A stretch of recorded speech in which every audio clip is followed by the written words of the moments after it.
muy malo. Roto el paso de vestuario. La interpretación siempre negativa. Siempre negativa.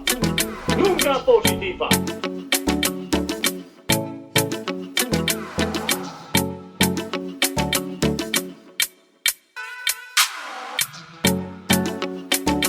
Hello, welcome to Siempre Positivo after Barcelona lifted the first trophy of the Spanish season, winning the Supercopa final against Real Madrid 3-2 with another demonstration of their superiority in the Clasico under Hansi Flick. I'm Sam Marsden, joined by Rik Sharma and Tony Juan Marti.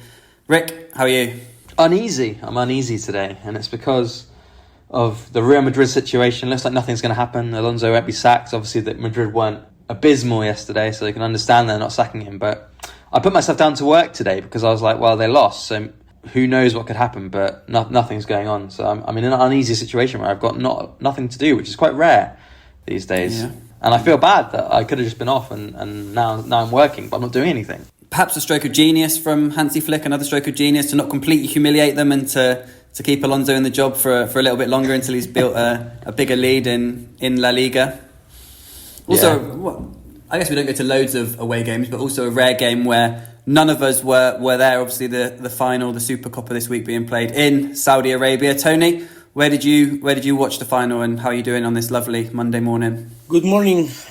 Happy. Well, it was totally expected for me that Barca would win, and it's funny, because I'm reading.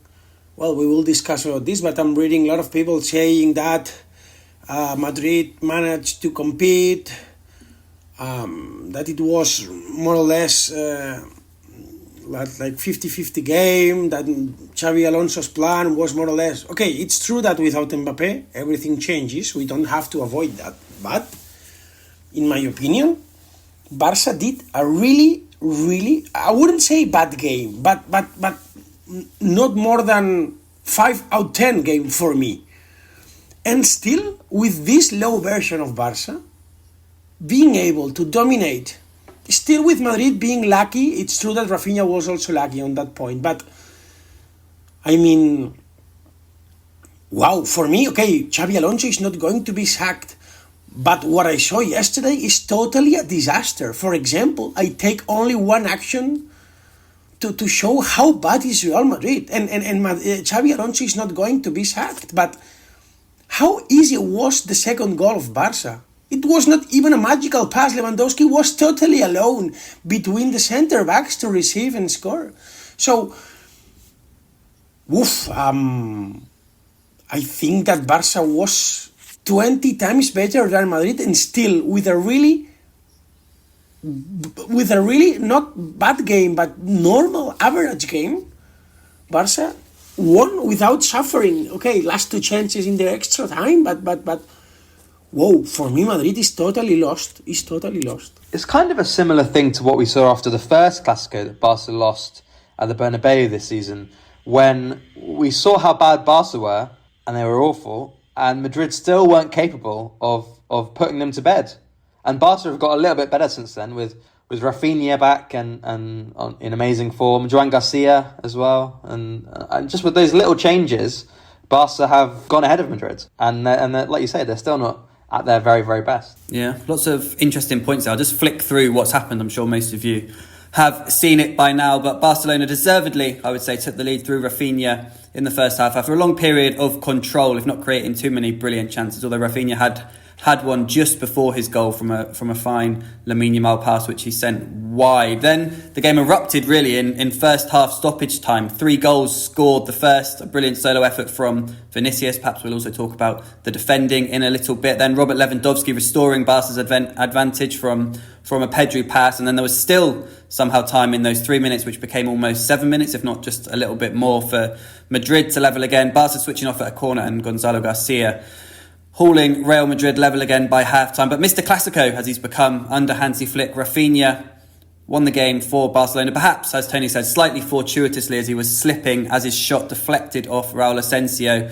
but it was the match winner for Barcelona, his 7th goal in the last 6 Clásicos. There was still some late drama. Frenkie de Jong was sent off for Barcelona. Madrid did pile on the pressure late on. There were some big chances for Alvaro Carreras and Raúl Asensio, but Barcelona held on to make it 3 final wins in a row against Real Madrid. For what I've read, I've not checked completely. It's the first time ever. 5-2 in last year's Supercopa, 3-2 in the Copa del Rey last year, and 3-2 in Jeddah on Sunday for a total score of 11-6. Flick's side have now won all 4 available trophies since he's been in Spain.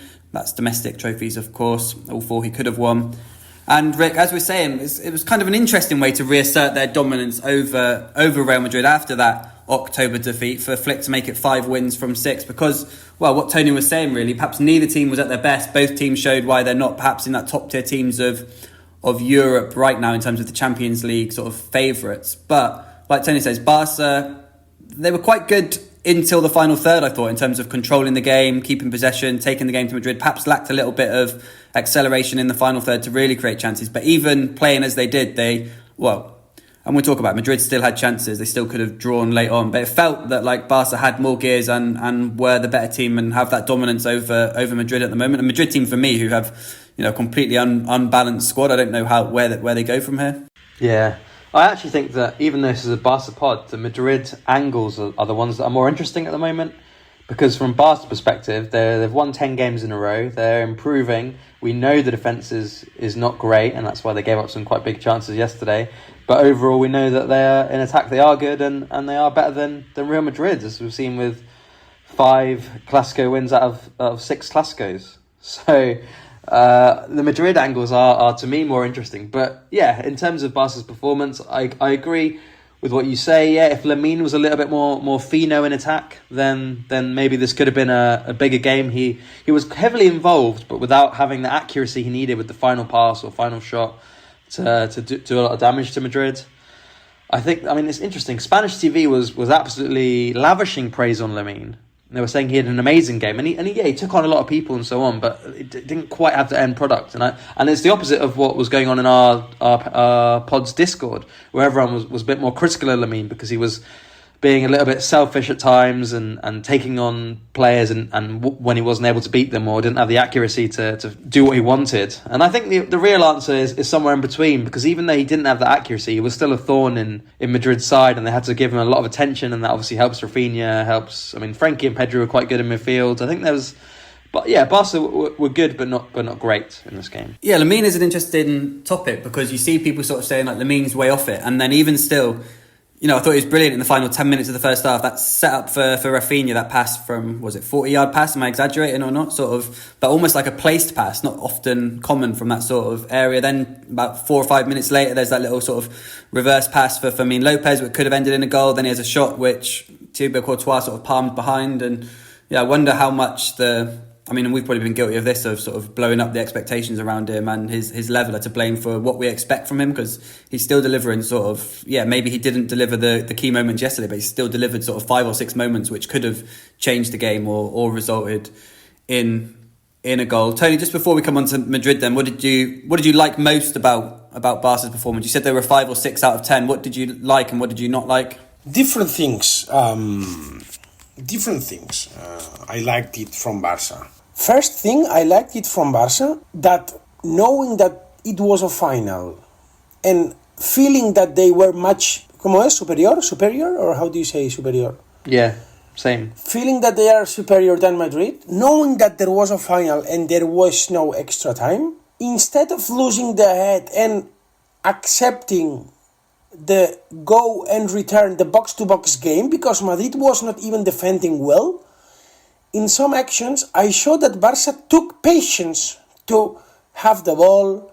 Pedri, Frenkie, Pedri, Valde back to Eric to Pedri. So I like that Barcelona, like the rat, didn't go into the cheese that Xabi Alonso have put there, because it would have been the only chance for Real Madrid. In fact, we saw that counter-attack was the only option of Madrid. So I like this a lot in terms of, okay, we could still smash you this way because we play on a higher intensity, but let's have cold head and let's have the ball and dominate instead of losing the patience. This I liked it a lot of Barca. And a second point that I liked a lot of Barca is that on the last minutes, I would say even earlier than the third goal of Raphinha, I would say earlier, the defensive line made a couple of steps back, a little bit more cautious, not that high. And that was a help trying to prevent Madrid's counter-attack. So in terms of experience and tactic plan, I think it was these two details very interesting and very, very important for me. Apart from this, as I said, for me it was not a brilliant game, not at all of Fermin, not at all of Raphinha, to be honest. He scored, I know, but not a brilliant game in terms of being accurate. Not a really good game of Cubarsí, not a really good game of Koundé, not a really good game of Fermin. So that's why I take good conclusions, no? Because with a really not really good game, you were much superior. It means that the distance is even bigger between Barca and Madrid. So these two details I liked a lot from Barca.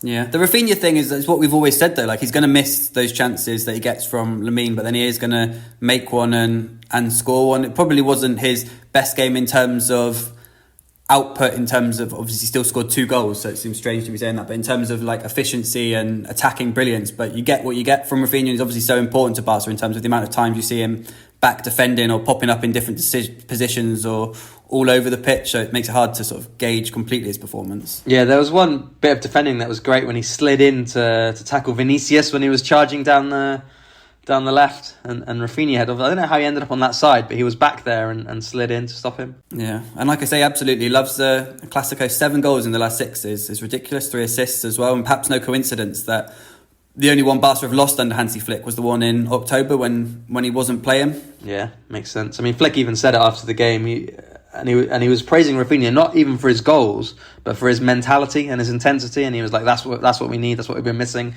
Not just in that Clasico, but in that 2-month period where he was out." Yeah, and also a nice finish from Lewandowski, who got the nod over Ferran. Torres wasn't heavily involved in the game, but took his goal really well to make it 2-1 just before half time. All right then, Rick. You said you wanted to speak more about Madrid. They were a bit of a focus in the Barca post-match questions as well. If we go back to the way the team's set up, they were asked, a lot of them, Raphinha, Flick, Pedri, I think, if they were surprised by how cautious Madrid had been playing. How would you describe the way they set up? Some people suggested it was, at times it almost became a back 5 with Valverde dropping in really deep and Tchouaméni tucking in between Asensio. At times it was a back 4 with Valverde further up and Asensio going to right back. It was, I was a bit of an idiot before the game when I suggested to you that it was obvious how Madrid would line up, because it sort of was not quite expected that it would be exactly like that, was it? No. And the thing with Madrid is they've got so many players who play in multiple positions or who have been played in multiple positions. Like Tchouaméni has been a centre-back as much as he's been a defensive midfielder, or Valverde's been a right-back as much as he's been a midfielder. And so what Jude Bellingham, for example, has been a striker. And obviously in the end they played Gonzalo. But when the team sheet first came out, Gonzalo wasn't on it, and they refiled it with Gonzalo on it like 15 minutes later. But it looked like, maybe Bellingham would be playing in the position he played in under Carlo Ancelotti, which actually I think is quite an interesting idea for Madrid. But they played very defensively, Mourinho-like tactics, and it kind of worked. It reminded me a bit of the time when Xavi's Barca went to the Bernabeu and won 1-0 by playing in a sort of a similar way with really, really deep and change what they were normally trying to do. But it kind of shows you what Madrid's state of mind at the moment is, that they figured the only way they could beat this Barca, and like we've said many times on this pod already, not a great version of Barca at the moment, just a good one or a solid one. Madrid thought the only way we can do it, especially without Mbappe, is by sitting as deep as possible. And what does it mean for Madrid? Maybe, Alonso and Courtois both were kind of positive. Courtois said, playing like this, we'll definitely win something this season. So Courtois thinks that's the way forward for them. But, I don't think that they'll win anything if they keep playing like that this season. And I don't think Florentino Perez is particularly happy with it either. I don't think he signs all these superstars for Madrid to play a back 5 and just try and occasionally hit Barca on the counter. Yeah, and yet despite that, they could easily have taken the game to penalties for everything we've said about how the feeling of the game was of sort of Barcelona superiority. Those late chances for Carreras and Asensio. That Carreras one, I've seen a few clips this morning and people dissecting it on Spanish TV is really, really poor from Barca when you see Rashford and Dani Olmo. I don't know if you've seen it. It's Arda Güler does a little 1-2 with Mbappe to come in, and he's the one that pulls it back for Carreras. Olmo and Rashford are both stood there, and they both just stand there and let Güler just go to the byline, which pulls Koundé across, so then Rodrigo's free, and obviously Carreras has gone in and the ball's pulled back to him, but it's absolutely atrocious defending. I know Barca are down to 10, but defending a lead in a final, and Olmo and Rashford both so pacific just stood there. I remember concretely that action, because it was like Olmo following his man, and then he forgot completely, and then it got the chance. Yeah. Totally, for me, if you are Hansi Flick, you have to review the game and not punishing only because if it's goal or not, because it can be very expensive. So if I am Hansi Flick, I would have a big conversation with Dani Olmo with this lack of attitude on that action. I thought the same in real time, and I was discussing with a friend. I said, "Hey, look, Dad, it's you cannot accept this attitude on that moment. What Dani Olmo did, yes." Yeah, that's what that was obviously Olmo and Rashford late in the game. Let's quickly discuss the Barca defending, because the mirage of 5 clean sheets is gone, which is probably a good thing. If it had got longer, perhaps they might have got a bit too confident. Perhaps sometimes it's nice to have a little clip around the ear and think, you still need a little bit of work defensively and to be switched on, because as Tony said in his review, Koundé was, destroyed by Vinicius at times, Kubasi as well, another poor game. I don't know at what point. I know Chris P on the Discord thinks at some point his level needs to come into doubt. The problem is obviously who can come in to replace him. Rick, what did you make of Barca's defending? I mean, there were 6s and 7s in stoppage time, weren't there? I mean, the second goal specifically as well, just the way they defended that corner. And I just wanted to say about moaning about the time added on was pointless, because there had been 3 goals in stoppage time. Of course, there was going to be more time added on. I'm going to reel off one old football cliche, which is you play to the whistle. So you keep playing if there's a corner. You don't then start complaining about the thing. And then the Roy Keane thing as well. Just do your job at the corner. Yeah, no, it was shambolic. I thought Frenkie de Jong had a very good game, but I need to be critical of him here, because there's no need to leave your team with 10 men when you're only 1 goal up in the last 5 minutes. I can't decide whether it was just lazy or stupid, but there's no. He slides in, he gets the ball, and then he just leaves his foot so high. You just put your foot down. I don't know if he was annoyed and trying to make a point or something, but it was just really, really foolish. And then still no excuse not to defend properly after that, when you see the chances they gave away, like you were describing, or Raul Asensio's header as well. Just, yeah. I mean, but then what's new? We know Barca are shambolic in defence. We know that the 5 clean sheets wasn't, like you say, it was a mirage. It wasn't really 5 clean sheets that Barca deserved over the last few weeks. So, yeah, just really poor. Vinicius hadn't scored for 16 games. I think, as Jude Bellingham said in the week, I think he was right. Vinicius it's not like he's been really bad in that time, despite the fact that he hasn't scored. But this was his best performance for a while, and Jules Koundé couldn't handle him. It was giving Barca real problems down that flank. And signing Joao Cancelo isn't going to fix that. I don't think Joao Cancelo would have done any better in defence than Koundé did. But he could have attacked better. That's what I said on the last pod. The case for Cancelo, he could have helped Barca score more at the other end, whereas Koundé is not helping anywhere, to be honest. Yeah. And, well, Tony, is the answer going to be Ronald Araujo? We've spoken about him quite a few times. He obviously came back for the Super Cup. He was on the bench for the first time against Real Madrid. He came on, he lifted the trophy. Obviously, lots of nice moments with him afterwards in terms of comments from teammates, from Raphinha, also from Danny Carvajal actually going up to him after the final whistle, check on him, see how he's doing, etc. A few nice moments. What sort of role do you think Araujo can play now he's back? Well, I think that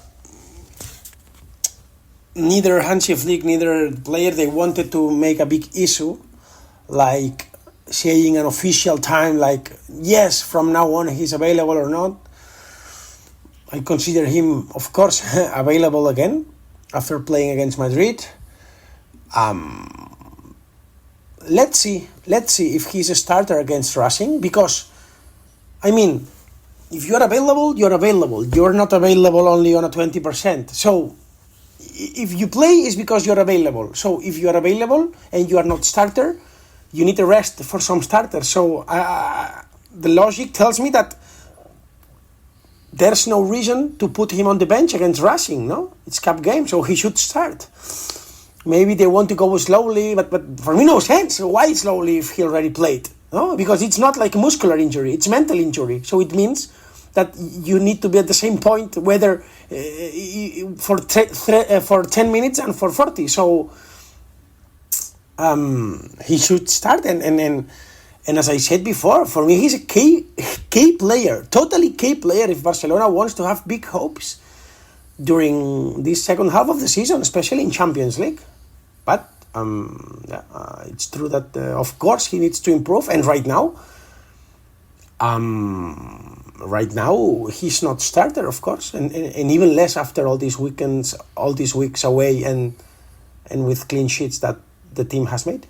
Yeah, I think it was clever from Flick to bring him on yesterday right at the end, because for two reasons. One, it involves him in winning the Super Cup, and it's a good feeling to give him ahead of, I assume Flick does want to use him in the weeks ahead.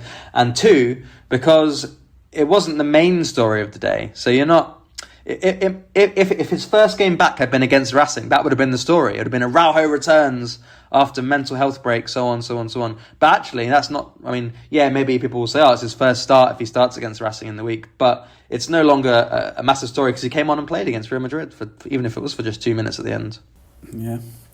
All right then, Rick, let's have the ratings from the Spanish Supercopa final. Barcelona 3. Now, Madrid one thing. Before the ratings, because I want always to say the things. I said that it was 100% impossible that Ferran was not starter in the final. And I was totally wrong. But, not bad.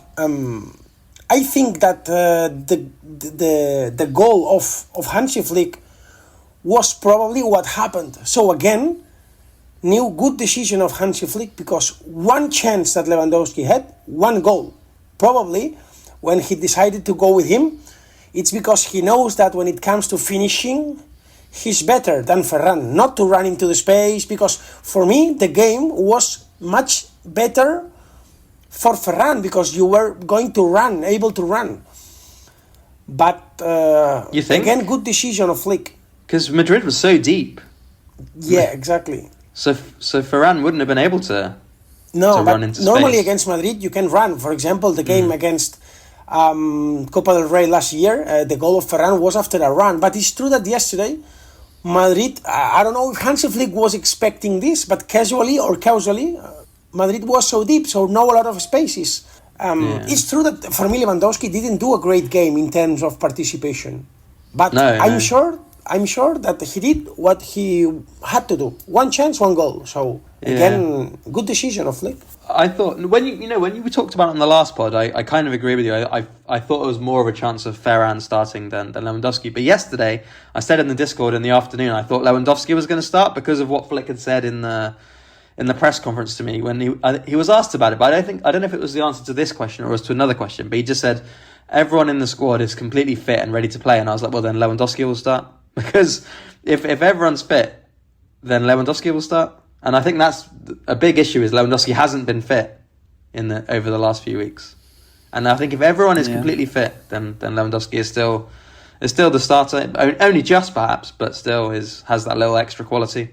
I guess we'll see how it goes in the coming weeks and months when there are bigger games and perhaps longer stretches when either Ferran or Lewandowski play. But until now, not just from the Supercopa final and Tony saying perhaps it was the good decision from Flick to go with Lewandowski because how he took his goal, that's 4 Supercopa finals in a row he scored in now against Real Madrid. But just in general, I think the way Flick has not necessarily managed his decision, whether he's made the right decision in terms of picking, but in terms of the man management, in terms of both players sort of buying into it. Neither of them has complained so much or said they want to play when they've not played, etc. At the moment, they both seem happy with the way it's been managed. Has been well done by Flick so far, because I can't imagine a situation, and yes, maybe Lewandowski has not been fit, yes he is aging, and maybe it's easier to do it now with him, but still for him to buy into that is difficult, because I can't imagine that Luis Suarez would have accepted this situation or would have taken it in the same way that Lewandowski has, if you know what I mean. Yeah, I think Lewandowski doesn't seem... Suarez is more heart on the sleeve, kind of rash, emotional guy than Lewandowski seems. Yeah. All right, then let's hear those ratings. Okay, the ratings. Joan Garcia, 6.5. Didn't have a lot to do, but did everything nicely. Jules Koundé, 4.5. Like we said, he was kind of shredded by Vinny. Kubasi, Eric, both 5s. Not convincing game from either of them in defence. Balde, 6.5, thought it was decent. Then Frankie, I've given an 8. Could have been maybe more. I've docked about half a point for his red card, but I thought Frankie was good. 8 out of 10. Pedri, also 8. Fermin, 6. Not as good. Lamine, I've gone with a 7, so slightly more positive than some in the Discord and less positive than those on Movistar. Lewandowski, I've gone with the classic 7. He scored his goal. Other than that, didn't have a particularly great game. Raphinha, 8.5. His 2 goals absolutely decisive, and that tackle on Vinicius was good too. I haven't given any ratings off the bench, but I wasn't particularly impressed by anyone who came on. Hansi Flick? Hansi, 8 out of 10. I mean, it's not his fault that the players who came off the bench didn't play well. There wasn't anything wrong with the substitutes he made. It was the right time to bring on Ferran for Lewandowski. It was the right to bring on Olmo and so on, but they just didn't really deliver. And Rashford as well. Should mention Rashford. I thought it was quite poor when he came on off the bench, not just in that defensive state, but also when he attacked. He had that one clear chance down the right, and he just walloped it wide. It was, I don't know, it seemed to me like a bad idea for 2 reasons. One, either you keep the balls. Barca learned last season, obviously Rashford wasn't there then, but they learned against Inter Milan that you could just keep the ball and not give up Madrid the ball back and give up chance at the other end. And 2, because it wasn't a sensible finish. It was like he didn't back himself to beat Courtois and just thought, I'll just hit it as hard as I can. Yeah. Well, it's funny because it comes after this week. There was a very obvious briefing in Saudi Arabia. Obviously, Barca, when they're on tours or in Saudi Arabia or whatnot, they do like a little sort of sit down or off the record with the press, and you can tell when it's happened because everyone who's out there will release the stories at the same time. And the Barcelona ones, which all dropped this week from the correspondents who are with their respective, whether it's newspapers or radios in Jeddah with the team, where that Barca I mean, you can never say definitely going to do it, but what they've said is that they're leaning towards executing that 30 million clause to sign Marcus Rashford, which I still don't believe they will do when it comes to it. When push comes to shove, I still don't think they will pay that 30 million for Rashford. But it's interesting at least to know that that's what's coming from the club at the moment. The other 2 lines which dropped at the time were that they're going to renew Andreas Christensen's contract, partly because they feel sort of bad that he's injured at the time. I mean, it's not a charity unless they think they can renew it and get some money for him. And then the other one is that maybe they would consider letting Marc Bernal go out on loan this month. So we'll see what happens with those 3 things. But 3 things I would have said the opposite of, a week ago, that none of them would happen, that they wouldn't sign Rashford, that Christensen won't have his contract renewed, and that Bernal will probably stay for the rest of the season. Yeah. Interesting on Bernal, I think. For me, I would, from the outside perspective, maybe Hansi's seeing him a lot in training and saying to Deco or whatever, I don't think I'm going to use this guy much, let's get him some minutes elsewhere. But I mean, I would try and give him some minutes and get him involved. Yeah, I mean, it's risky, but the suggestion is that with the signing of João Cancelo and the return of Ronald Araujo, you've got Eric Garcia more freed up to potentially play games in midfield when needed. You've got Marc Casado as well. Yeah. And then you've got Frankie and Pedri. So perhaps it makes sense in that regard, but yeah, remains to be seen. Just back to Flick, 8 out of 8 finals, one now for Hansi. Never lost a final, missed a final. That's why I give him 8 out of 10. Perfect, 8. Flick, 8 out of 8. Super Hansi. Tony, any further business before we wrap this up? Bueno, no, only I would like to highlight one how do you say, un dato? How do you say, one data? Or how, one stat. Give us a stat. Yeah. Give us a stat. Tony Statman Tony. No. Well, yeah. In general, I'm fan of numbers, stats, because it shows the reality, But I like the stat that I have read. That is, in 123 years, Barca had beaten only 5 times Madrid on a final.